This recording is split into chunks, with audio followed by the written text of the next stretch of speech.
Bonjour, je m'appelle Benjamin Lubzinski, je suis psychothérapeute et coach. Aujourd'hui, je vais vous parler de la psychanalyse.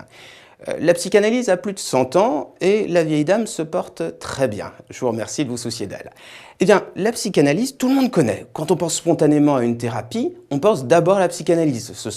C'est l'image du divan, c'est l'image du psy barbu et silencieux qui va vous écouter. Tout le monde a entendu parler du conscient, de l'inconscient, du ça, du moi, du surmoi, du transfert. Il y a beaucoup de termes liés à la psychanalyse qu'on connaît. C'est le cabinet un petit peu mystérieux qui sent la naphtaline, où on va parler de son enfance, révéler ses secrets intimes et au travers de la compréhension de son passé, eh bien, parvenir à ce qu'on appelle la catharsis, qui est une sorte de libération et de compréhension de soi qui aboutit à des changements.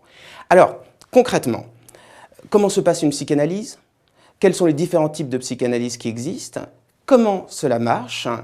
Je vais vous l'expliquer aujourd'hui. Eh bien, lorsque vous consultez un psychanalyste pour la première fois, vous allez poser les bases de votre problème. Vous allez effectuer ce qu'on appelle l'anamnèse. C'est une récolte d'informations où on va essayer de comprendre quelles sont vos difficultés, on va poser les bases de votre problème et puis aussi parler de choses aussi concrètes que le tarif des séances, la durée de celles-ci et la fréquence. Ça, ce sont des choses très importantes. En fait, on se débarrasse en quelque sorte des problèmes matériels lors de cette première consultation. Ensuite, une fois que vous vous êtes lancé, au départ, vous allez avoir pas vraiment un dialogue, mais vous allez parler de vous avec votre psychanalyste, d'abord en face à face.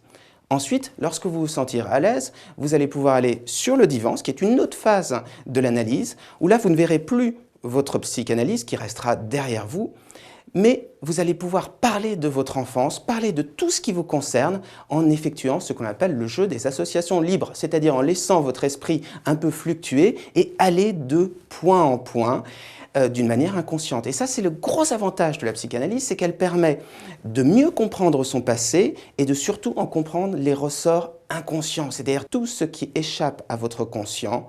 Et une fois que vous avez bien compris quelles ont été vos difficultés, il y a ce qu'on appelle la catharsis, c'est-à-dire des sortes de révélations sur soi-même. Alors maintenant, lorsque vous décidez de consulter un psychanalyste, vous avez le choix entre plusieurs types de psychanalystes. Vous avez ce qu'on appelle la psychanalyse freudienne. C'est la psychanalyse la plus ancienne, celle qui est la plus classique, on va dire, avec le fameux divan, avec le psy silencieux. Vous avez sinon la psychanalyse jungienne, qui est également très répandue en France, et une des spécificités françaises, c'est la psychanalyse lacanienne. Dernier mode de thérapie qui existe, ce qu'on appelle la psychanalyse brève. Là où les psychanalyses vont durer entre, on va dire, 1 an, 2 ans, parfois même jusqu'à 10 ans, la psychanalyse brève se donne comme obligation d'être efficace sur 6 mois, 1 an, mais c'est une approche qui est différente. Alors, vous trouverez sur le site pratix.com d'autres vidéos vous expliquant tous les différents types d'analyses qui existent et également dans quelles conditions ça se passe. Vous les trouverez également sur le site psy-coach.fr. Surtout, lorsque vous commencez une psychanalyse, posez vraiment la question de l'argent, c'est important. Négociez avec votre psy le prix. La psychanalyse accorde une importance très forte au fait de donner de l'argent comme le signe de son implication dans la psychanalyse. Est-ce que la psychanalyse est une thérapie? C'est une question qui mérite d'être posée.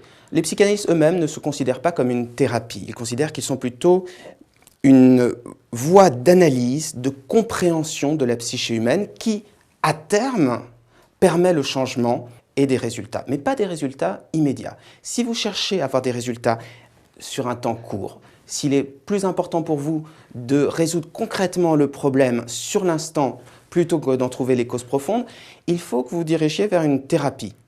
En revanche, si pour vous se connaître, découvrir ses secrets, comprendre son passé, l'analyser est très important. Si vous souhaitez vous changer en profondeur, la psychanalyse est tout à fait indiquée.